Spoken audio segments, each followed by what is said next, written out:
Good morning everyone, this is me Archana. I hope आप सभी अच्छे होंगे। वेलकम टू माय चैनल, जहाँ पे हम paper first and paper second दोनों का एक प्रिपरेशन करते हैं।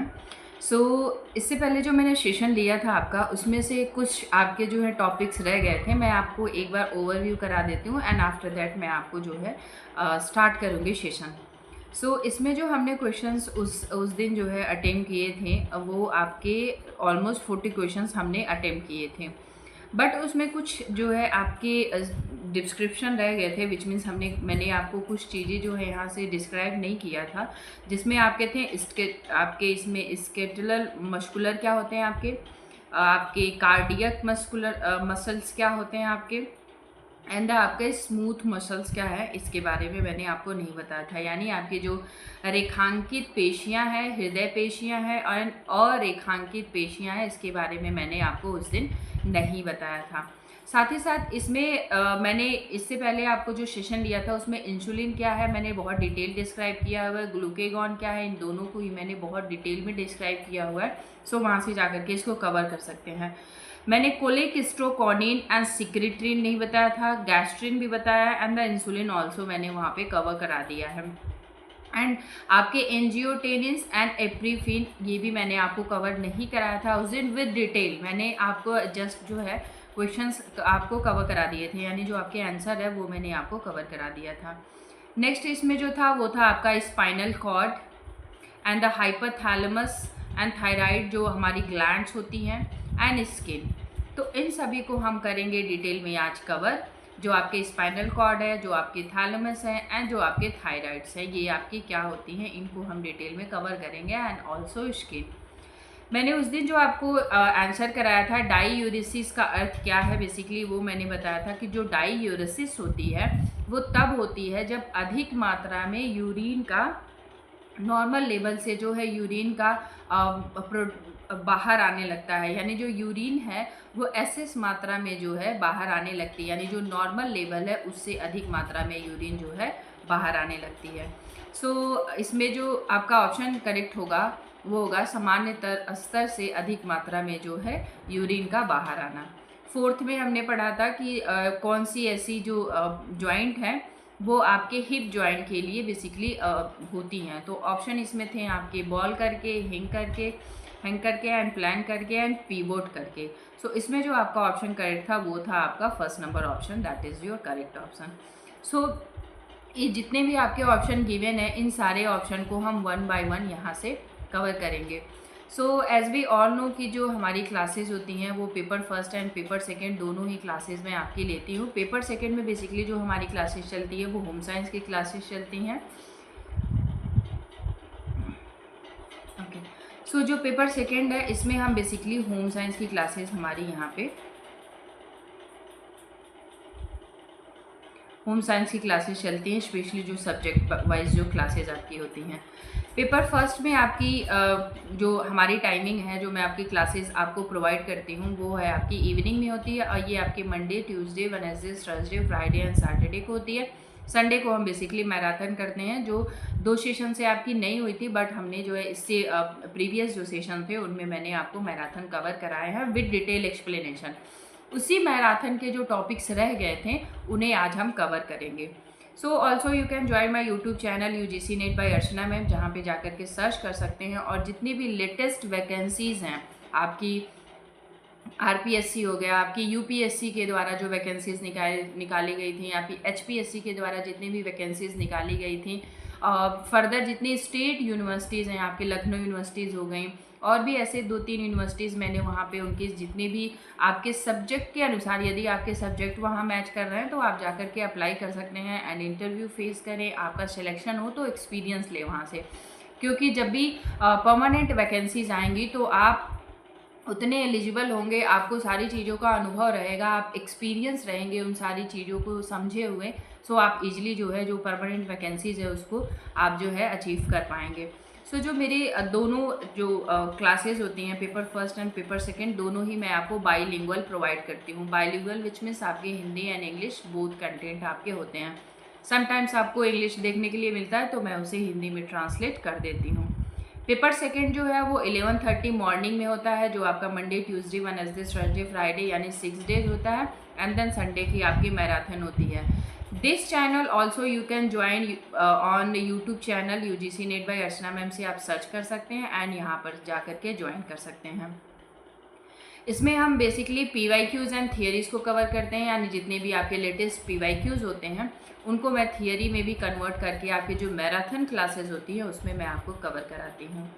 यदि आप इस चैनल पे, इस प्लेटफॉर्म पे नए हैं, so you can subscribe, like, share and comment and bell icon भी आप प्रेस करके रखें, सो दैट आपको जितनी भी मेरी लेटेस्ट आपकी वीडियोज़ आती हैं वो आपको तुरंत प्राप्त हो। सो अब हम स्टार्ट करेंगे। आप जो उस दिन हमारे क्वेश्चंस रह गए हैं उन्हें हम फर्दर कवर करेंगे।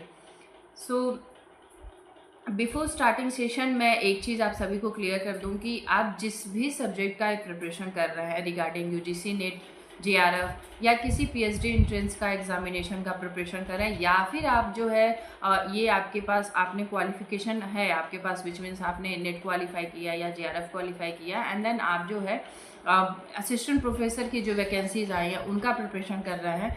सो आप जिस भी सब्जेक्ट से बिलोंग करते हैं, आपको अपने स्पेसिफिक सब्जेक्ट में आपकी कमांड होनी चाहिए, एज वेल एज आपका जो फर्स्ट पेपर है उसमें भी आपकी कमांड होनी चाहिए, विच मीन्स आपके फर्स्ट पेपर में जो 10 टॉपिक्स गिवन है, आपका रिसर्च मैथडोलॉजी, एनवायरनमेंट हो गया, हायर एजुकेशन हो गए, इन सब में आपके जो है आपके जो इंडियन लॉजिकल जो है, इसके साथ साथ आपके जो स्क्वायर ऑफ अपोजिशन है, इन सभी के बारे में आपके जो है डीप नॉलेज होने चाहिए।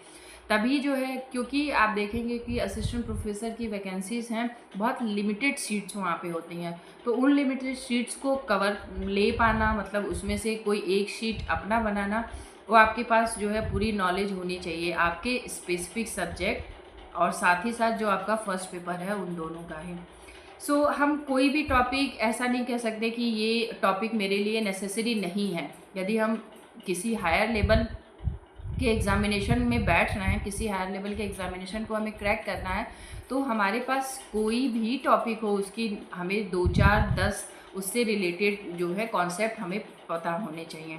सो ध्यान से यदि देखेंगे तो जो स्केटल मसल्स हैं, ये बेसिकली हमें जो पढ़ाया जाता था वो ग्रेजुएशन में बेसिकली इससे हमें जो क्वेश्चंस पूछे जाते थे, लेकिन जो हमने कल के क्वेश्चंस इससे पहले जो सेशन थे उसमें आप देखेंगे कि वहाँ पे साफ साफ इसके जो है क्वेश्चंस यहाँ से गिवन है। आप यहाँ देखेंगे तो इसने क्वेश्चंस गिवन है, कौन सी ऐसी हैं मांसपेशियां जो स्वेच्छा से नियंत्रित होती हैं, यानी जो अपनी आप वो कंट्रोल्ड होती हैं, जिन्हें आप जो है कंट्रोल नहीं करते हैं।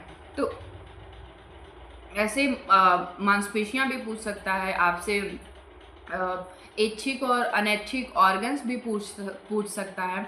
तो आप बिल्कुल कॉन्शियस रहें अपने पेपर को लेकर के कि कौन कौन सी ऐसी आपके जो है पेशियां हैं जो ऐच्छिक हैं, कौन सी ऐसी अनैच्छिक हैं, विच मीन्स जो आपके इच्छा अनुसार चलती हैं, कौन आपके इच्छा अनुसार कौन से ऐसे ऑर्गन्स हैं जो आपके इच्छा अनुसार नहीं चलते हैं।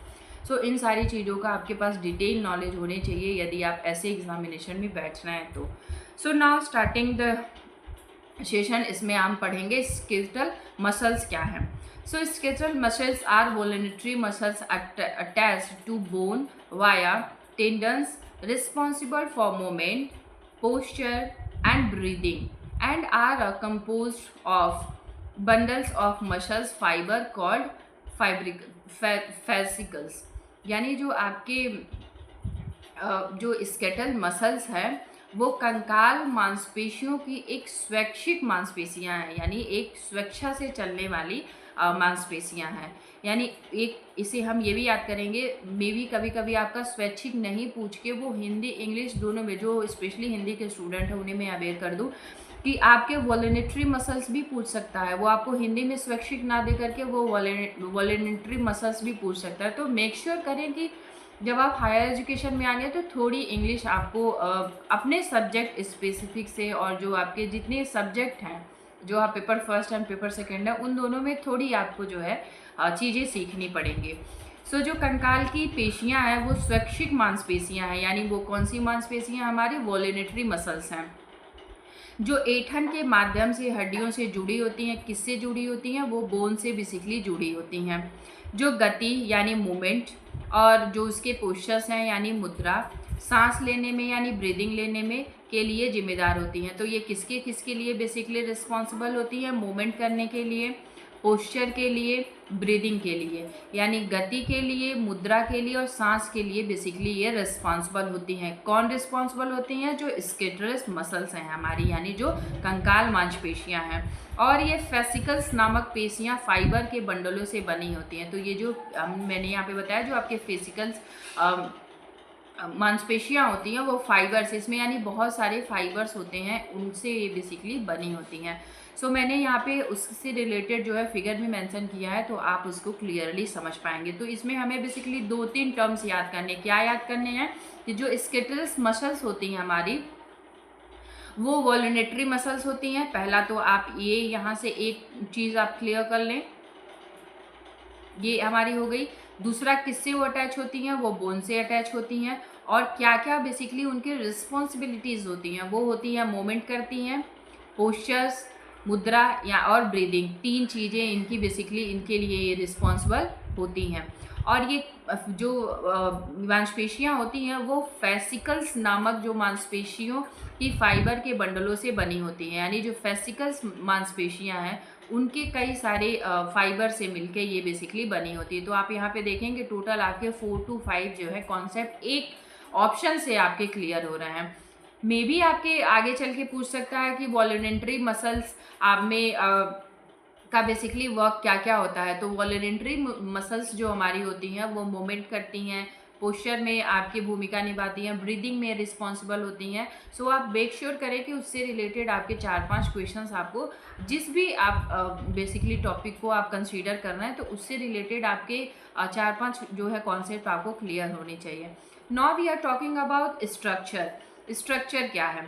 सो मसल्स फाइबर्स, जिसे हम मायोफाइबर्स भी कहते हैं, यानी मांसपेशी फाइबर, जिसे हम मायोफाइबर्स भी कहते हैं। तो देखिए आप इंग्लिश को इसने यहाँ पे हिंदी में ना दे करके एज इट इज़ दे दिया है।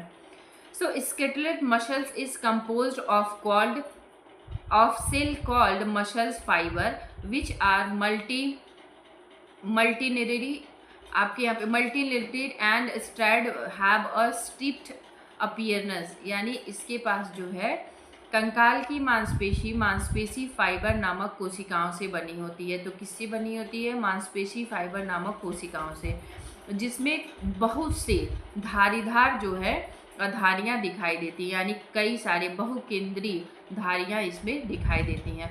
तो whenever we are talking about myofiber, तो मायो यानी इसमें अधिक फाइबर होंगे, यानी जितने भी फाइबर्स हैं वो बहुत सारी धारीदार फाइबर्स इसमें देखने के लिए मिलेंगे। सो नेक्स्ट आ जाता है फॉसिकल्स। सो ये मांसपेशियां तंतु के एक साथ मिलकर फैसिकल यानी गुच्छे, फैसिकल का मतलब होता है गुच्छे,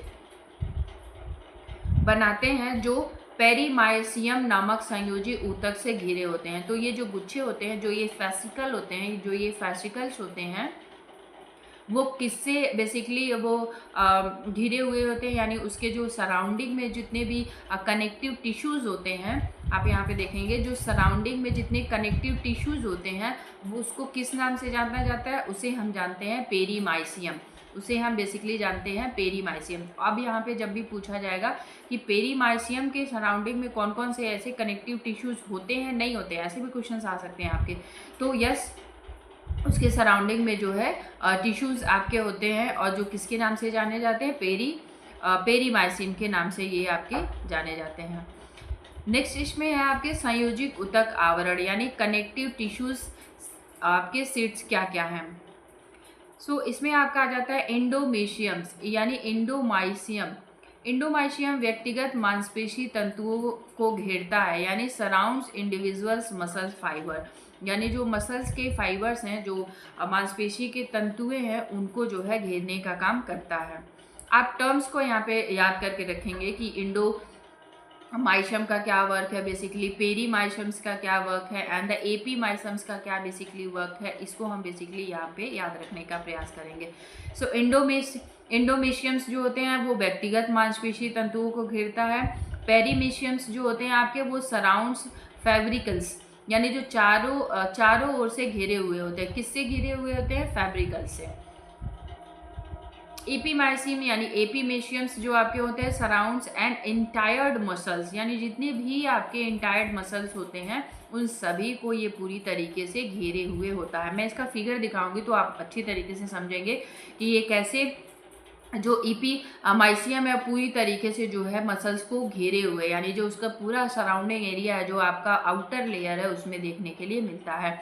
नेक्स्ट इसमें है मायोफ्रिजिबल्स, यानी मायोफ्रिजिबल्स क्या है? So each muscles fibre content fibrils which are the basic unit of the muscles fiber and contain contractive protein, यानी प्रत्येक मांसपेशी फाइबर में मायोफ्रिजिबल्स होते हैं जो मांसपेशी फाइबर की मूल इकाइयां हैं और उनके संकुचनशील प्रोटीन होते हैं। कौन से प्रोटीन होते हैं? संकुचनशील प्रोटीन होते हैं।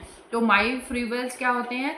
प्रत्येक मांसपेशी फाइबर में मायोफ्रिजिबल्स होते हैं, यानी सब में जो है कोई भी आपका मसल्स हैं तो उनमें आपके मायोफ्रिजिबल्स देखने के लिए मिलते हैं। नेक्स्ट हम इसमें बात करेंगे सार्कोमियर। सार्कोमियर का मतलब होता है यहाँ पे कि मायोफाइब्रिल की मूल संकुचनशील इकाइयाँ, यानी जिसमें मोटे और पतले तंतु आ जाते हैं, यानी इसमें आपके जो मोटे और पतले जितने भी आपके या फिर आपके इसमें कह सकते हैं कि जितने फिलामेंट होते हैं, यानी जितने फिलामेंट आपके मसल्स हो गए, आपके जितने थिक हो गए, थिक और थिन हो गए और लंबे हो गए, वो सारे मसल्स आपके सार्कोमियर में आते हैं, यानी वो सारे मसल्स आपके सार्कोमियर में आ जाते हैं। नेक्स्ट इसमें ऑप्शन था सार्कोलेमा। तो सार्कोलेमा जो होता है वो मांसपेशी कोशिका झिल्ली को गहरी अंतःवलन बनाती है, जिसे अनुप्रस्थ नालिका टी नालिका कहते हैं, यानी जो उसे जब आप अनुप्रस्थ तरीके से उसकी जो कटिंग करके देखेंगे तो उसमें टी ट्यूबलेस दिखाई देते हैं, यानी टी ट्यूबलेस देखने के लिए मिलता है। So the muscle cell membranes that from deep, यानी जब आप उसे डीपली इन्वेस्टिगेशंस करेंगे कॉल तो आप उसे जब देखेंगे तो वो आपका ट्रांसवर्स ट्यूबल्स होंगे, जिन्हें हम बेसिकली टी ट्यूबल्स के नाम से भी जानते हैं। अब now we are talking about function. Basically जो स्केलेटल मसल्स हैं उसके क्या क्या फंक्शन है, किस किस फंक्शंस में आपको जो है भूमिका निभाती है।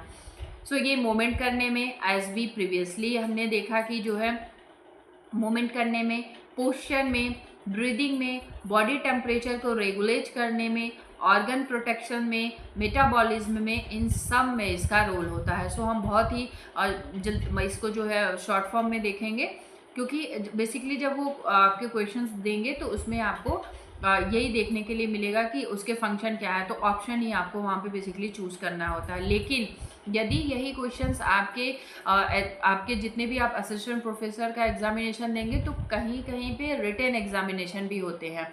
जैसे मैं आपको HPSC का बताऊं तो HPSC में जब स्क्रीनिंग टेस्ट आपकी हो जाएगी, यानी जो आपका फर्स्ट एग्जामिनेशन आप दे लेंगे वो तो आपका ऑब्जेक्टिव बेस्ड होगा, लेकिन जो सेकंड एग्जामिनेशन आप देंगे उसमें आपको रिटन होगा, विच मीन्स वो 18 to 20 क्वेश्चन देते हैं, जिसमें से आपको ऑलमोस्ट 50 क्वेश्चंस कवर करने होते हैं, तो वो रिटेन पार्ट होता है। तो आपको ये सारी चीज़ें लिखनी भी पड़ेंगी जिस भी आप सब्जेक्ट से आप इस बिलोंग करते हैं। So moment skeletal muscles contract the relax to pull on the bone via tendons enabling and the wide range of the moment, यानी मूवमेंट करने में भी ये काम आता है। पोस्चर में मेंटेनिंग बॉडी पोस्चर स्टेबिलिटी, यानी जो बॉडी की पोस्चर है उसकी जो स्टेबिलिटी है उसको मेंटेन करता है। ब्रीदिंग में हेल्प करता है। Skeletal muscle like the diaphragm are essential for the breathing में मदद करता है। बॉडी के टेम्परेचर को भी मेंटेन करने का कार्य करता है, उसे जो है टेम्परेचर को मेंटेन करता है। जितने ऑर्गन्स हैं skeletal muscle protect internal organs, इसमें जितने भी इंटरनल ऑर्गन्स हैं आपके उनके जो है प्रोटेक्शन में अहम भूमिका निभाता है। स्पेशली आपके एबडमन, यानी जो आपके एडमन है इनमें जो है ये स्पेशली भूमिका निभाता है, जो इंटरनल ऑर्गन्स है। अब जो स्टूडेंट इसे जो वॉच कर रहे हैं वो बता सकते हैं, यहाँ पे कमेंट करेंगे मुझे कि ये इंटरनल ऑर्गन्स आपके कौन कौन से हैं। और एक चीज़ मैं बता दूँ, जो इंटरनल ऑर्गन्स होते हैं यही आपके अनैच्छिक ऑर्गन्स होते हैं, यानी आपके बिना इच्छा के चलते हैं, आप सोए भी हैं तब भी ये वर्क करेंगे। ठीक है। तो आप इनके नेम कमेंट करिएगा कि कौन कौन से ऐसे ऑर्गन्स हैं जो इंटरनल ऑर्गन्स में आते हैं। एज अ होमवर्क के तौर पे आप इसे देख सकते हैं। आप कमेंट में इसे जो है आंसर करिएगा, तो जैसा भी आंसर होगा मैं आपको रिस्पॉन्स करूँगी आपके स्क्रीन पे। यहाँ पे मेटाबॉलिज्म में भी हेल्प करते हैं, यानी जो भी एनर्जी है, मेटाबॉलिज्म एंड स्टोरेज, एनर्जी को स्टोर करना, उसको अच्छी तरीके से रेगुलेट करना, इसमें भी इनकी भूमिका होती है। अब जो स्केलेटल मसल्स होते हैं उनके कुछ टाइप्स हैं, इन्हें हम बेसिकली ध्यान रखने का प्रयास करेंगे। इसमें हमारे आते हैं रेड मसल्स एंड दूसरा आता है हमारा वाइट मसल्स, विच मीन्स आपकी लाल मांसपेशियाँ एंड सफ़ेद मांसपेशियाँ। सो कंटेंट मोर मायोग्लोबिन, जिसे हम ऑक्सीजन ब्लाइंडिंग प्रोटीन कहते हैं, at mitochondria along the sustainable endurance types of activities, यानी इसमें अधिक मायोग्लोबिन होता है जो किसके लिए ऑक्सीजन बाध्यकारी प्रोटीन है, और माइटोकॉन्ड्रिया होते हैं जो निरंतर धीरज प्रकार की गतिविधि के लिए अनुमति देते हैं। यानी ये यदि एग्जामिनेशन यूजीसी नेट के एग्जामिनेशन के पर्पज़ से देखें तो ये पूरा डीप नहीं पूछता है, सिर्फ आपको इतना पूछ सकता है कि रेड मसल्स भी होती हैं एंड देन वाइट मसल्स भी आपके होते हैं। जो सफ़ेद मांसपेशियाँ होती हैं इसमें मायोग्लोबिन और माइटोकॉन्ड्रिया कम होते हैं, यानी इसमें जो मायोग्लोबिन और माइटोकॉन्ड्रिया की जो संख्या है वो कम होती है, जिसमें त्वरित एवं शक्तिशाली संकुचन संभव होता है, यानी क्विक रिस्पॉन्स करते हैं, यानी क्विक रूप से ये पावरफुल कंट्रैक्शंस होते हैं, यानी जल्दी ये कॉन्ट्रैक्शंस कर सकते हैं, यानी क्विक इनके अंदर जो है जल्दी कॉन्ट्रैक्शन की जो है फ्लेक्सिबिलिटी होती है। अब हम इसमें देखेंगे कि इसमें आपके जो फिगर है उसको मैंने यहाँ पे स्ट्रक्चर भी मेंशन किया हुआ कि जो स्केलेटल मसल्स हैं, जो आपके स्केलेटल मसल्स हैं, इसमें आपके कौन कौन सी चीज़ें आ जाती हैं। सो ये जो आप एरिया देखेंगे यहाँ से लेकर के ये पूरा एरिया गिवन है यहाँ पे, और जो ये सर्कल बना हुआ है इसके अंदर जो ये छोटी छोटी आपकी हैं ये आपके पूरे हैं जो है बोन्स हैं। ये जो यहाँ से यहाँ पे पूरा वाइट कलर का दिख रहा है, इस तरीके से छोटे छोटे इसमें मसल्स हैं, ये आपके टेंडॉन्स होते हैं।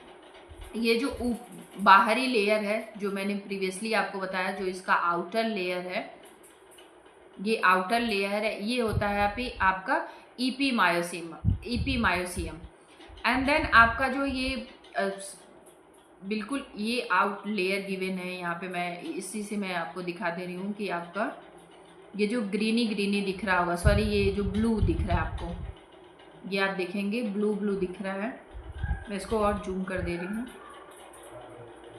यस, तो ये हम जब देखेंगे ये कुछ इस तरीके से ब्लू दिख रहा है आपको, तो ये जो ब्लू वाला एरिया है इसे हम कहते हैं पेरीमाइसियम, यानी जो आपका ये जो आपका बिल्कुल ब्लू कलर का दिख रहा है, आउटर एक तरीके का देखेंगे आपको, इसके अंदर एक जो लेयर है आपकी वो आपकी ईपीमाइसियम्स हो जाती हैं एंड देन आपके इसमें छोटे छोटे ये रेड कलर दिख रहे होंगे, मैं ऐसे इरेज कर दे रही हूँ सो दैट आप इसको क्लियरली ये विजिबल हो।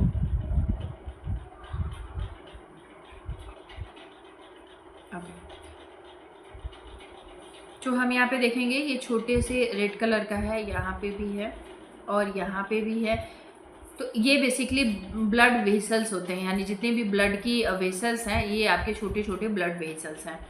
नाउ इसके अंदर ये बड़ी सी कुछ यहाँ पे मसल्स हैं एंड देन इसके छोटे पे यहाँ पे एक मसल्स आई हैं जिन्हें हम मसल्स फाइबर कहते हैं, और जो ये बिल्कुल पतली अंदर गई हैं यही हमारे होते हैं फेसिकल्स, एंड जो ये छोटे छोटे पार्ट्स हैं इसके अंदर, ये छोटे छोटे पार्ट्स हैं ये हमारे होते हैं इंडोमायोसिन्स, यानी जो अंदर के मसल्स होते हैं वो इंडोमायोसिन्स होते हैं। तो आई होप आपको फिगर जो है पूरी तरीके से समझ आ रहा होगा। यदि आप फिगर समझ लेंगे तो आप इसके अंदर की जितनी भी चीज़ें हैं और आप ऐसे ही इसे जो है कवर कर सकते हैं। सो अब जो हृदय की मांसपेशियां जिसे हम मायोकार्डियम भी कहा जाता है, वह मांसपेशी है जो हृदय की मध्य परत बनाती है, यह हृदय की पंपिंग क्रिया के लिए जिम्मेदार होती है। यानी इससे पहले एक ऑप्शन और आपका था वहाँ पे कार्डियक मसल्स। सो कार्डियक मसल्स को हम किस मसल से और जानते हैं, इसे हम मायोकार्डियम के नाम से भी जानते हैं। So cardiac muscles is also known as myocardium. यानी यदि मायोकार्डियम पूछ देता है तब भी आप एक चीज़ ध्यान रखेंगे कि ये कार्डियक मसल्स की ही बात कर रहा है। Is the muscle that takes up the heart middle layer, यानी बेसिकली उसके मिडिल लेयर में to responsible for the heart pumping actions. यानी हृदय की मांसपेशी जिसे मायोकार्डियम भी कहा जाता है वह मांसपेशी है जो हृदय की मध्य परत बनाती है। बेसिकली ये क्या बनाती है, उसका जो मिडिल लेयर है उसे बनाने में ये अहम भूमिका निभाती है। तो यह हृदय की पंपिंग क्रिया के लिए जिम्मेदार होती है। सो यहाँ पे 3 जो है की पॉइंट्स हमें मिले हैं। वो क्या मिले हैं, जो कार्डियक मसल्स होता है उसको हम एक और नाम से जानते हैं जिसे हम मायोकार्डियम कहते हैं। ओके, एंड साथ ही साथ ये बेसिकली जो हार्ट की मिडिल लेयर है उसको बनाने का कार्य करती है और हृदय की पंपिंग क्रिया के लिए बेसिकली ये रिस्पॉन्सिबल होती है। So it is responsible for the heart pumping action, यानी जो हृदय की पंपिंग क्रिया है उसके लिए रिस्पॉन्सिबल होती है। अब ये वर्क कैसे करती है, how it is work. Cardiac muscles contract and relax rapidly and involuntarily, यानी हृदय की मांसपेशियां तेजी से अनैच्छिक रूप से सिकुड़ती हैं और शिथिलता होती हैं। सो मैंने पहले ही बताया था कौन कौन सी आपकी अनैच्छिक मांसपेशियों में आ जाती हैं और कौन आपके इच्छिक मांसपेशियां आ जाती हैं। सो आप अपने इच्छा अनुसार जो जिन मांसपेशियों को कंट्रोल करते हैं वो आपके ऐच्छिक हो जाएंगी, एंड जिन्हें आप नहीं कर पाते हैं वो आपके जो आपके अनैच्छिक में आ जाएंगी, एंड देन आपका वो आपके अनैच्छिक ऑर्गन्स भी आ जाते हैं। सो अनैच्छिक रूप से सिकुड़ती हैं और उसमें जो है शिथिलता आती है, यानी जो है इनवॉलेंट्रली भी होती हैं वो, एंड देन रैपिडली वो जो है उसके अंदर जो है रिलैक्सेशन भी देखने के लिए आपको मिलता है। It is generate pressures that pump blood through the body, यानी यह दबाव उत्पन्न करती है जो पूरे शरीर में रक्त पंप करता है। यानी ये प्रेशर डालती हैं सो दैट ये जो है ये प्रेशर को जनरेट करती हैं जिससे ब्लड जो है पूरे बॉडी में जो है जाता है।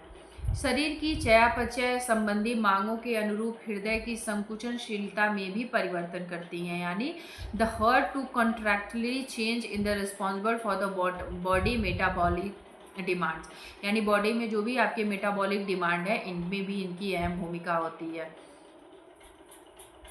अब इसके स्ट्रक्चर की हम बात करेंगे।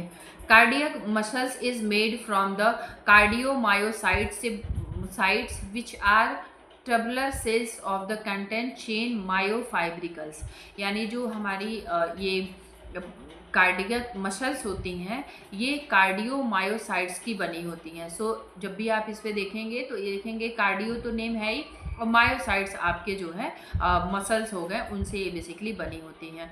और जो हृदय की मांसपेशियां कार्डियोमायोसिकल्स के बनी होती हैं जो नालिका कार कोशिकाएं होती हैं, यानी ये कुछ इस तरीके से होंगी, ये कुछ नलिका यानी इस तरीके से होंगी जो जिनमें मायोफिब्रल्स की श्रृंखलाएं होती हैं। अब इनके अंदर आपके छोटे छोटे मायोफिब्रल्स देखने के लिए मिलेंगे, यानी यदि ये इस तरीके से है, इस तरीके से बनी हुई है, मेरा जो है ड्राइंग बहुत पुअर है, इस तरीके से है, तो इसके अंदर छोटे छोटे जो हैं आपके मसल्स होंगे जिन्हें हम कहते हैं मायोफिब्रल्स, जो मैंने प्रीवियसली आपको दिखाया है। सो मायोफिब्रल्स छड़नुमा इकाइयाँ होती हैं जिनमें सार्कोमेरज होते हैं जो मांसपेशी की मूलभूत संकुचनशील इकाइयाँ होती हैं, यानी जो मायोफिब्रल्स होते हैं वो छड़नुमा होते हैं, ये ऐसे बिल्कुल स्ट्रेट होते हैं, एंड जिसमें सार्कोमेरिज्म होते हैं, यानी which our muscles fundamentals contract units, यानी इसमें मांसपेशियों की मूलभूत जो संकुचन की चीज़ें हैं वो आपके सार्कोमेरिज्म होते हैं। सार्कोमियर लंबे प्रोटीन से बने होते हैं जो मोटे और पतले तंतुओं में संगठित होते हैं जिन्हें मायोफिलामेंट कहा जाता है, यानी मायोफिलामेंट का मतलब बहुत लंबे लंबे ये जो है आपके मसल्स होती हैं। सो सार्कोमियर लंबे प्रोटीन से बने होते हैं। ये की पॉइंट यहाँ पे याद करेंगे कि whenever we are talking about sarcomere तो ये लंबे प्रोटीन के बने होते हैं जिन्हें किस नाम से जाना जाता है, मायोफिलामेंट के नाम से जाना जाता है। तो जब भी मायोफिलामेंट शब्द आपको देखने के लिए मिले तो आप एक चीज़ समझ लें कि इसमें जो भी प्रोटीन जो भी मसल्स होंगे वो आपके लंबे मसल्स होंगे, यानी फिलामेंट का मतलब ही होता है आपका लंबा। सो सार्कोमियर लंबे प्रोटीन के बने होते हैं जो जो पतले होते हैं, और इन्हें हम मायोफिलामेंट कहते हैं। Now we are talking about smooth muscles, यानी कौन कौन से ऐसे मसल्स हैं जो आपके स्मूथ मसल्स, और क्या उनके अंदर क्वालिटी होती है जिसकी वजह से उन्हें स्मूथनेस के में रखा जाता है। Smooth muscles is the type of muscle tissues that work automatically, यानी ये अपने आप वर्क करते हैं। तो एक की पॉइंट याद रखेंगे कि जो स्मूथ मसल्स है वो ऑटोमेटिकली वर्क करता है। This tissues is the part of your body most important functions ranging from blood pressure and circulation to vision to how you digest food. Conditions that affect smooth muscles especially are not common, but they can be solved when they happen. यानी चिकनी मांसपेशियां, हिंदी में इसे चिकनी मांसपेशियां कहते हैं, एक प्रकार की मांसपेशी ऊतक हैं जो स्वचालित हैं, यानी ऑटोमेटिक को हम हिंदी में स्वचालित कहते हैं, रूप में कार्य करता है। यह ऊतक के आपके शरीर में सबसे महत्वपूर्ण कार्यों का हिस्सा है, जिसे रक्तचाप या परिसंचरण के लेकर दृष्टि और भोजन को पचाने के तरीका है। इसमें चिकनी मांसपेशियों को प्रभावित करने वाली स्थितियां आम नहीं है, लेकिन जब भी वह होती हैं तो गंभीर हो सकती हैं। यानी इससे रिलेटेड यदि कोई इफ़ेक्ट देखने के लिए मिलता है तो ये कॉमन नहीं होता है, मे भी कभी कभी ये जो है वो आपके लिए हार्मफुल हो सकती हैं। सो नेक्स्ट आपका आ जाता है कोलेसिस्टोकाइनिन, जो आपके ऑप्शन में गिवन था। इट इज़ ऑल्सो इन, जिसका जो शॉर्ट फॉर्म है वो आपके CCK है। So cholecystokinin is a hormone that help digest food. तो आप एक चीज़ याद रखें कि ये फूड के डाइजेशन में हेल्प करता है। की पॉइंट आपका एक की पॉइंट ये हो गया। दूसरा ये क्या हो गया कि ये एक प्रकार का हार्मोन है, ये एक प्रकार का हार्मोन है। सो जो कोलेसिस्टोकाइनिन होता है एक प्रकार का हार्मोन है जो रिस्पॉन्सिबल है फूड के डाइजेशन में। It's produce the small intestine and release into the blood when you eat. CCK also has effect on the brain, central nervous system. ये बेसिकली किसको किसको इफेक्ट कर सकता है? ब्रेन को, यानी मस्तिष्क को और सेंट्रल नर्वस सिस्टम को। सो इसमें 2-3 की पॉइंट ये है आपका कि ये एक प्रकार का हार्मोन है जो फूड के डाइजेशन में हेल्प करता है। सो मैं ऐसे और आपको हार्मोन्स बता दूंगी जो फूड के डाइजेशन के लिए रिस्पॉन्सिबल होते हैं, जो प्रोड्यूस कहाँ से होता है? बेसिकली स्मॉल इंटेस्टाइन से, यानी जो हमारी छोटी आंत है वहाँ से ये बनता है। जो बेसिकली इसका जो प्रभाव देखने के लिए मिलता है वो मस्तिष्क पे मिलता है और केंद्रीय तंत्रिका तंत्र पे इसका प्रभाव देखने के लिए मिलता है। सो एक प्रकार का एक हार्मोन है, फूड के डाइजेशन में काम आता है, स्मॉल इंटेस्टाइन से ये बेसिकली रिलीज होता है और ये ब्रेन के और सेंट्रल नर्वस सिस्टम को इफेक्ट करने का काम करता है। हाउ इट इज़ वर्क, यानी how CCK works. When you eat fats and protein, जब हम खाते हैं फैट को, प्रोटीन को, CCK trigger your gall bladder and pancreas to contract. यानी जब भी हम आप वसा लेते हैं या फिर प्रोटीन खाते हैं तो वो जो आपकी अग्नाशय है, जो गॉल ब्लेंडर है, उसे ट्रिगर करता है, उसे संकुचित कर देता है, यानी उसे जो है बता देता है, ट्रिगर कर देता है कि आपके द्वारा जो है फैट एंड प्रोटीन का कंजप्शन हुआ है। सो जब आप वसा और प्रोटीन खाते हैं तो CCK आपके पित्ताशय, जो आप गॉल ब्लेंडर यानी पित्ताशय, अग्नाशय को संकुचित कर देता है। This released bile and enzyme into your duodenum to break down food for observation।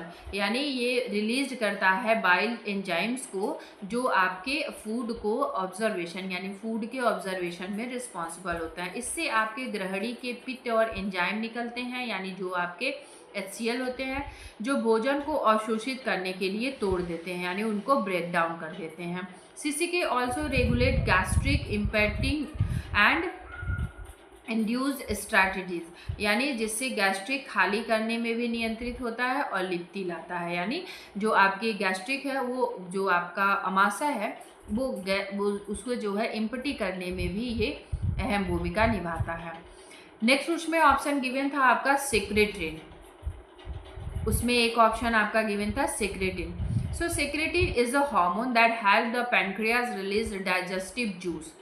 तो अब हम ये की पॉइंट क्या याद रखेंगे? एक ये हार्मोन है जो क्या करता है, एक डाइजेस्टिव जूस को बेसिकली प्रोड्यूस करता है, हेल्प करता है किससे, पैनक्रियाज से।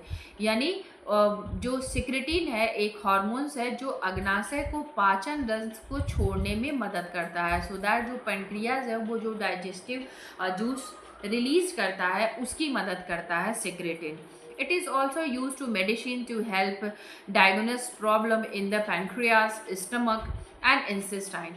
ये मेडिसिन में भी यूज़ होता है, किसके लिए बेसिकली यूज़ होता है, जो डायग्नोसिस कर सके। क्या डायग्नोसिस करे, पैंक्रियास में किसी प्रकार की प्रॉब्लम है, या स्टमक में किसी प्रकार की प्रॉब्लम है, या फिर जो इंसेस्टाइन है उसमें किसी भी प्रकार की प्रॉब्लम है, तो उसको डायग्नोस करने में अहम भूमिका निभाता है। सो सिक्रेटिन एक हार्मोन है जो अग्नाशय के पाचक रस को छोड़ने में मदद करता है। इसका उपयोग अग्नाशय, पेट, आंतों की समस्याओं के निदान में भी दवा के रूप में मदद करता है। सो यहाँ पे 2-3 की पॉइंट हमारे होंगे। फर्स्ट ये हो गया हार्मोन है एक तरीके का। दूसरा ये हेल्प करता है किसकी, पैनक्रियास की, किसके लिए, डाइजेशन जूस, जो उसका डाइजेस्टिव जूस होता है उसको रिलीज करने में। एज ए मेडिसिन के तौर पे यूज़ कर सकते हैं इसे किन किन चीज़ों के डायग्नोसिस के लिए, पैनक्रियाज, स्टमक और इंटेस्टाइन जो है उसमें जो भी प्रॉब्लम है उसको आइडेंटिफाई करने के लिए भी इसका यूज़ किया जाता है। अब how it work, secretin basically work कैसे करता है। सो सिक्रेटिन ग्रहणी के अम्लीय वातावरण को बेअसर कर देता है, यानी एनवायरमेंटल टू ड्यूनम, यानी जो नेचुरलाइज्ड एक एसिड की तरह है जो क्या करता है, बेअसर कर देता है उसे। It increase the secretions to byproduct from the abdominal आपके बर्नर ग्लैंड, यानी जो आपके ड्यूनिडल ब्रूनर ग्रंथि होती है उसे बाइकार्बोनेट के स्राव को बढ़ाता है, यानी जो बाइकार्बोनेट स्राव है उसे जो है बढ़ाता है। इट हेल्प पैनक्रियाज अमाइलेज, यानी यह अग्नाशी अमाइलेज, यानी जो अमाइलेज आपका एंजाइम है और जो लाइपेज एंजाइम है बेहतर ढंग से कार्य करने में मदद करे, उनके लिए भी बेसिकली सिक्रेटिन हार्मोन्स है वो रिस्पॉन्सिबल होता है। तो इसे हम पेप्टाइड हार्मोन्स भी कहते हैं। तो जो सिक्रेटिन हार्मोन्स है वो एक तरीके के पेप्टाइड हार्मोन्स भी माना जाता है। अब ये सिक्रेटिन हार्मोन्स वर्क क्या क्या करता है, बेसिकली इसके कौन कौन से ऐसे फंक्शन है जिसके लिए रिस्पॉन्सिबल होता है।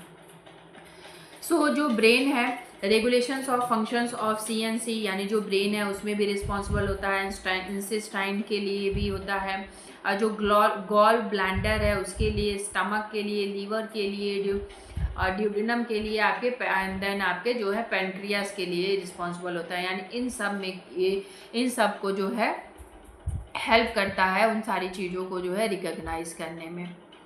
नेक्स्ट उसमें ऑप्शन आपका गिवन था spinal cord. So as we all know कि स्पाइनल कॉर्ड एक ह्यूमन बॉडी के लिए कितनी ज़्यादा नेसेसरी होती है, उसका एक वाइटल पार्ट होता है, उसका एक अहम भूमिका होती है for the body. So the spinal cord is a vital part of the central nervous system, यानी जो स्पाइनल कॉर्ड होता है ये सेंट्रल नर्वस सिस्टम का एक महत्वपूर्ण हिस्सा होता है, एक वाइटल पार्ट होता है।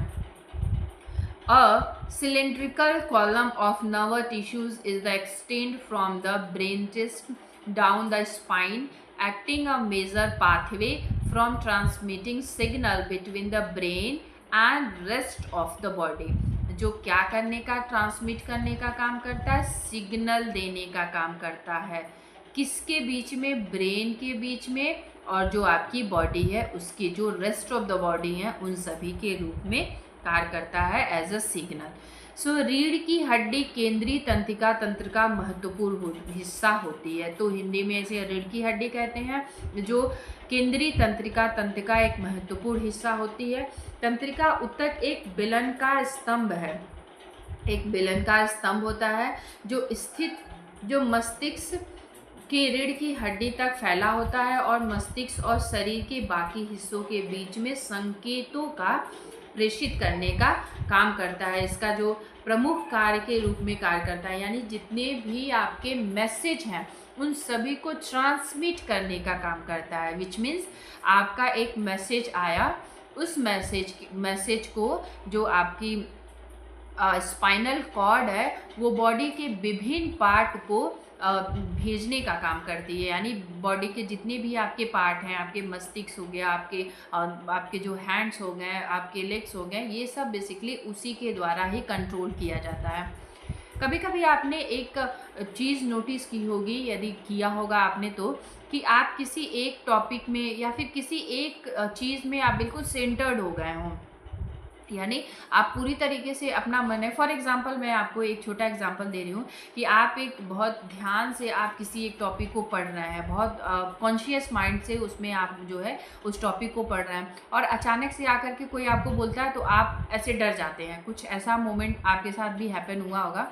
तो या फिर आप कहीं छिपे हैं, आपने हाइड एंड सीक खेली होगी, तो आप जो छिपे हैं तो बहुत कॉन्शियसली आप ये सोचते हैं कि जो हमें ढूंढ के आ रहा है, जो हमें खोजने वाला है, वो मुझे ही ढूंढेगा। एंड देन उस मोमेंट पे आपको कोई और आवाज़ बहुत लाउड फॉर्म में सुनाई दे दी तो आप बिल्कुल जो है डर जाते हैं। ऐसा कभी हुआ होगा एंड ऑलमोस्ट हुआ होगा, क्योंकि हर कोई इस स्थिति से आया है।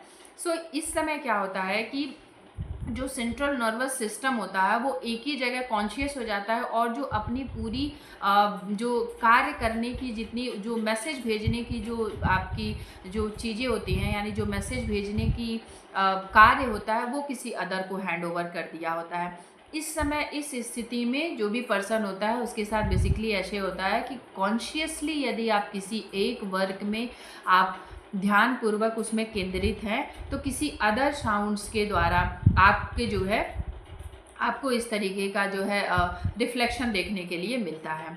सो जो रीढ़ की हड्डी होती है, जो आपकी जो स्पाइनल कॉर्ड होती है, उसका एक जो सबसे महत्वपूर्ण कार्य होता है वो ये होता है कि वो ट्रांसमिट करती है सभी मैसेज को सभी ऑर्गन्स के पास। यानी जितने भी आपके इंटरनली ऑर्गन्स हैं, जितने आपके एक्सटर्नली ऑर्गन्स हैं, इन सभी के पास जो है मैसेज भेजने का कार्य करती है। लोकेशन एंड स्ट्रक्चर की बात करेंगे। सो स्थान और संरचना। रीढ़ की हड्डी कशेरुका नालिका के भीतर स्थित होती है। यानी ये किसके बीच में होती है? ये होती है आपकी कशेरुका नलिका के बीच में। जो कशेरुकाओं रीढ़ की हड्डियां द्वारा निर्मित एक बोनी चैनल होती है, एक खोपड़ी के आधार पर फोरामन एंड मैग्रम के पीठ के निचले हिस्से तक पूरी तरीके से फैली होती है, तथा वयस्कों के प्रथम या द्वितीय कटी केशिकाओं के आसपास समाप्त हो जाती है। तो ये बेसिकली आपको ये नहीं पूछेगा, संरचना ऑलमोस्ट नहीं पूछते हैं, यही सिर्फ पूछा जाता है कि बेसिकली इसका फंक्शन क्या है, और ये जो है स्पाइनल कॉर्ड का बेसिकली कार्य क्या होता है और किसकी में ये भूमिका निभाती है। सो इसके फंक्शन की बात करेंगे तो ये सिग्नल ट्रांसमिशन का काम करती है, रिफ्लेक्स कंट्रोल करती है, यानी जितने रिफ्लेक्शंस है उन्हें कंट्रोल करती है, सेंट्रल आपके पैटर्न जनरेट्स करती है, यानी सिग्नल ट्रांसमिशन का कार्य करती है। मैं हिंदी इंग्लिश दोनों में आपके लिए पढ़ दूंगी। So the spinal cord serves as a conduit of the nervous signals transmitting motor commands from the brain to muscles, sensory information from the body of the brain. यानी जो आपके सिग्नल ट्रांसमिशन का काम करती है, कहाँ कहाँ भेजने के काम करती है, जितने भी सेंसरी इंफॉर्मेशंस हैं वो बॉडी के पूरे पार्ट को भेजने का काम करती है थ्रू द ब्रेन। यानी ब्रेन के द्वारा वो सारी चीज़ें आपके जो है कंट्रोल्ड होती हैं। Reflex control it is also play a role in a coordinative automatic reflex involuntary responses to stimuli such as the knee jerk reflection। इसमें भी आपके रिस्पॉन्सिबल होती है central pattern generator. The spinal cord contains neural आपके जो है circuits called central pattern generators that control rhythmic moment like आपकी walking. Signal transmissions जो होता है रीढ़ की हड्डी तंत्रिका संकेतों के माध्यम के रूप में कार्य करती है। मैंने आपको प्रीवियसली बताया बेसिकली इसमें मैसेज देने का ही कार्य करती है, जो मस्तिष्क के मांसपेशियों को एक मोटर आदेश और शरीर के मस्तिष्क को संवेदी जानकारी प्राप्त करने का कार्य करती है। प्रतिवर्ती नियंत्रण में क्या है, हिंदी में इसे प्रतिवर्ती नियंत्रण करते हैं। यह प्रतिवर्ती क्रियाओं को समन्वय रूप से भूमिका निभाता है जो उत्तेजनाओं को प्रति स्वचालित अनैच्छिक प्रतिक्रियाएं, जैसे कि घुटने के बल चलने वाली जितनी भी प्रतिक्रियाएं हैं वो आपके इसमें आ जाती है। केंद्रीय पैटर्न जनरेटर, रीढ़ की हड्डी तंत्रिका सकिच होती है जिसे केंद्रीय पैटर्न जनरेटर कहते हैं, जो चलने जैसी यानी जो वॉकिंग जैसी चीज़ों को लयबद्ध गतिविधियों में नियंत्रित करती है। यानी जब आप वॉकिंग करते हैं तो इसमें बेसिकली इसकी भूमिका होती है। Now we are talking about hypothalamus, यानी सभी को पता होगा कि जो हाइपोथैलेमस होता है वो मस्तिष्क का एक अहम हिस्सा होता है। So the hypothalamus is small but crucial brain regions located below the thalamus above the pituitary gland and play vital role in maintaining homeostasis by regulating by the temperature, hunger, आपके जो है थ्रस्ट, स्लीप वेक साइकिल्स आपकी क्या है, and release of hormone of the pituitary gland. अब हम बात करेंगे हाइपोथैलेमस का बेसिकली क्या क्या जो है रोल होता है। सो ये पता है सभी को कि ब्रेन के लिए बहुत ही एक ज़रूरी पार्ट होता है, बहुत ही एक अहम हिस्सा है ब्रेन का, जो पिट्यूटरी ग्लैंड और में जो के लिए बेसिकली ये रिस्पॉन्सिबल होता है। और ये इसका जो बेसिकली वर्क होता है वो क्या क्या होता है।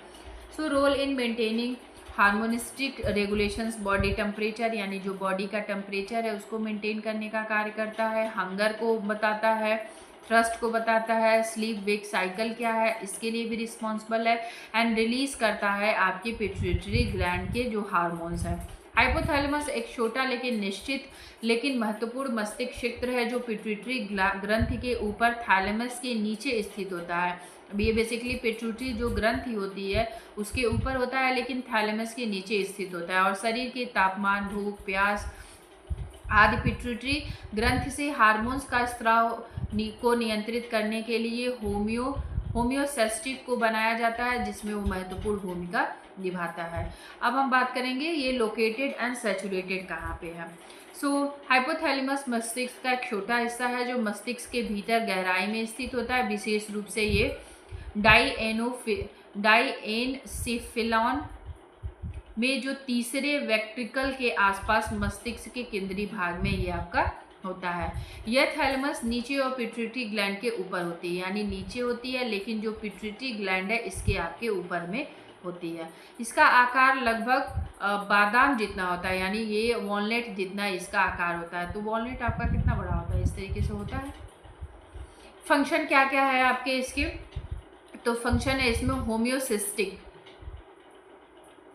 हाइपोथैलेमस विभिन्न शारीरिक कार्यों को विनियमित करने में एक स्थिर आंतरिक वातावरण यानी होम्योसिस्टिक को बनाए रखने में महत्वपूर्ण भूमिका निभाता है। यानी शरीर के जितने फंक्शंस हैं उन सभी को मेंटेन करने में ये अहम भूमिका निभाता है, जिनको हम जानते हैं होम्योसिस्टिक, यानी होम्योसिस्टिक के रेगुलेशन में भी भूमिका निभाता है। हार्मोन रेगुलेशंस यानी जितने भी हार्मोन्स हैं आपके, यह पिट्यूटरी ग्रंथि के हार्मोन्स के स्राव को नियंत्रित करता है जो बदलने में अन्य अंतःस्रावी ग्रंथियों और अंगों को प्रभावित करता है। ऑटोमेटिक नर्वस सिस्टम एक स्वायत्त तंत्रिका तंत्र को भी प्रभावित करता है जो हृदय की गति, श्वास और पाचन जैसे अनैच्छिक कार्यों में नियंत्रित करता है। It is also influence the automatic nervous system which is control voluntary functions like heart rate and breathing and the digestions. इन सभी में भी ये अहम भूमिका निभाता है। स्पेसिफिक इसके कुछ फंक्शंस है जैसे बॉडी टेम्परेचर को मेंटेन रखना, हंगर एंड थर्स्ट को बताना, स्लीप वेक साइकिल को बताना, एंड आपका इमोशंस एंड बिहेवियर को एक्सप्लेन करता है, बताता है, सिग्नल देता है। रिप्रोडक्शंस में भी अहम भूमिका निभाता है, ग्रोथ में अहम भूमिका निभाता है, मिल्क प्रोडक्शंस में सॉल्ट एंड वाटर बैलेंस को बनाए रखता है, एंड चाइल्ड बर्थ में अहम भूमिका निभाता है। तो एक एक पॉइंट को हम क्लियर करते चलेंगे। आप हेडिंग से ही आपको चीज़ें अंदर की क्लियर होती चल रही होंगी कि regulate body temperature through mechanism like sweating and shivering.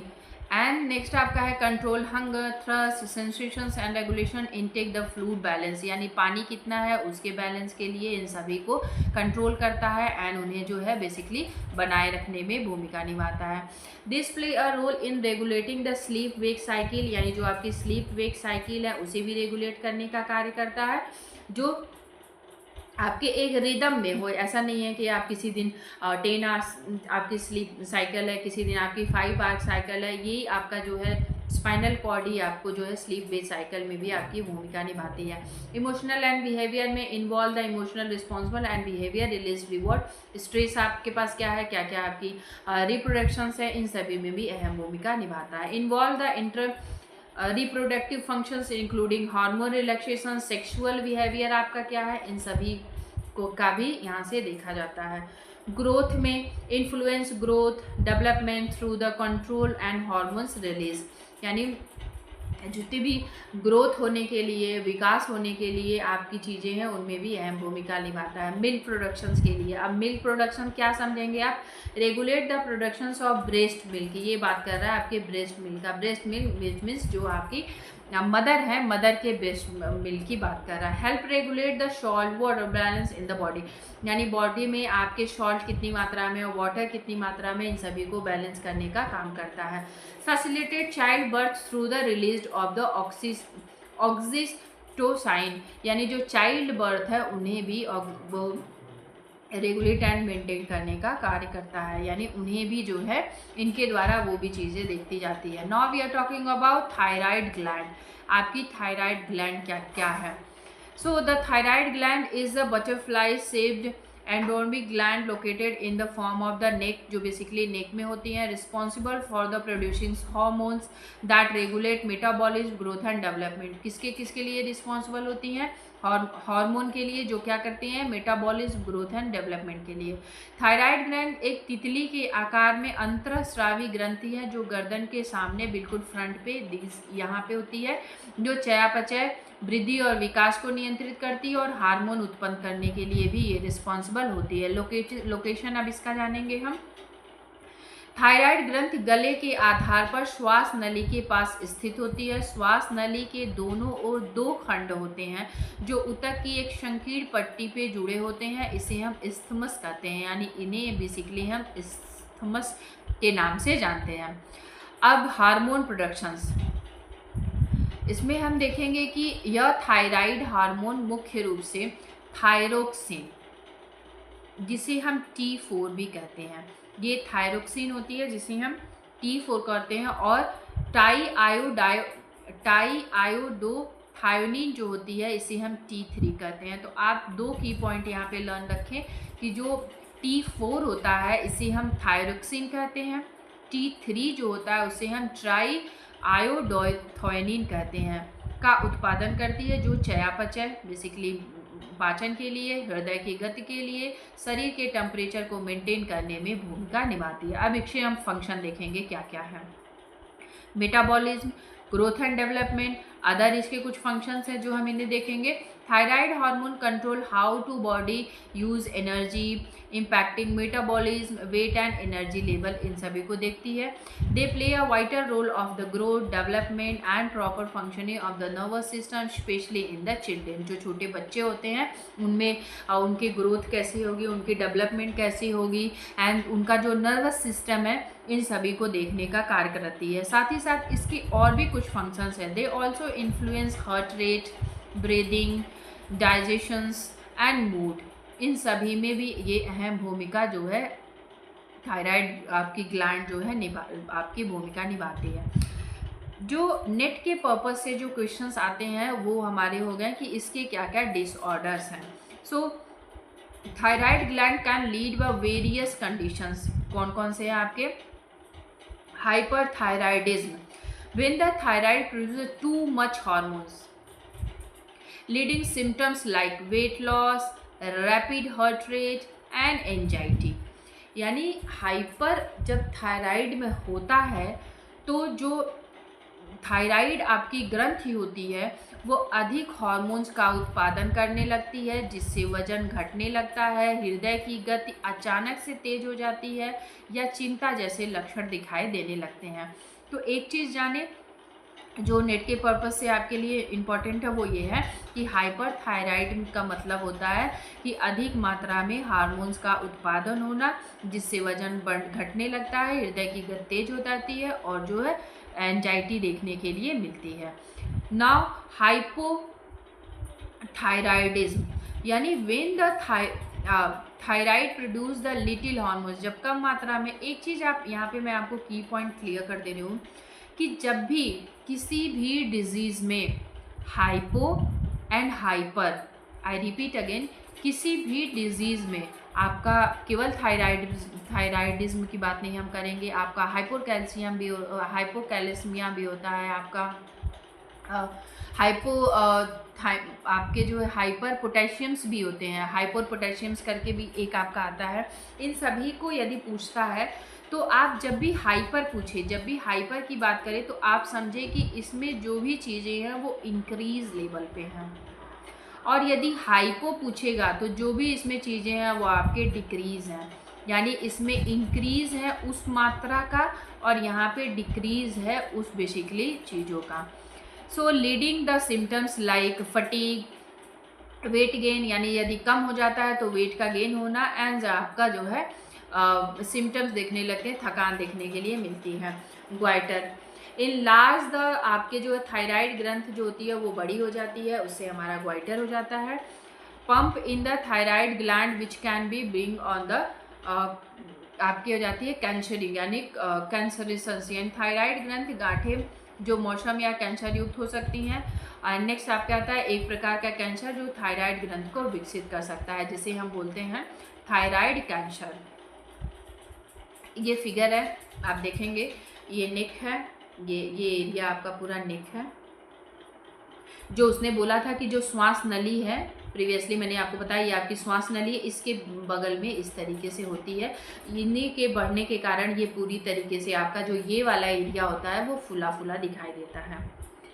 So I hope आपको ये चीज़ें समझ आई होंगी। कल जो सेशन है, कल का जो हमारा सेशन होगा वो उसमें हम कवर करेंगे आप 41 नंबर क्वेश्चन से, जो ये क्वेश्चन आपका होगा, ये 41 नंबर क्वेश्चन से हम बेसिकली कवर करेंगे, जिसमें आपके थ्रोम्बिन है, प्रोथ्रोम्बिन है, आपके जो है काइमोट्रिप्सोनेज है, इन सभी को हम नेक्स्ट सेशन में, कल के सेशन में कवर करेंगे। So thank you, thanks for watching. कल मिलते हैं नेक्स्ट सेशन में। एंड जो इस प्लेटफॉर्म पे नए हैं, also you can search on YouTube channel UGC net by Archana ma'am. यहाँ से जाकर के आप इन सारी वीडियोस को भी कवर कर सकते हैं और यहाँ से इसे ज्वाइन कर सकते हैं। जो मैंने यहाँ पे सारी वीडियोस दिए हैं, आप जो रिसर्च प्रपोजल कैसे बनाएंगे, साथ ही साथ यदि आप रिसर्चर हैं तो रिव्यू लिटरेचर को कैसे आप प्रॉपर तरीके से जो है एक रेगुलेटिंग फॉर्म में लिखेंगे, सिस्टमेटिक रूप में लिखेंगे, आप स्वयं में आप कैसे फ्री ऑफ कॉस्ट वहाँ से लर्न कर सकते हैं, वर्चुअल क्लासेस को कैसे अटेंड कर सकते हैं, उसकी क्विजेस कैसे देख सकते हैं। साथ ही साथ जितने भी रिक्वायरमेंट्स आपके यहाँ हैं, आप यहाँ पे देखेंगे UPSC से रिक्वायरमेंट्स आपकी आई हुई है। आपके यहाँ पे जामिया हमदर्द एक यूनिवर्सिटी है जो एक डीम्ड यूनिवर्सिटी है, वहाँ से आपके रिक्वायरमेंट आई हुई हैं, वहाँ पे आप एज ए असिस्टेंट प्रोफेसर के लिए ज्वाइन कर सकते हैं।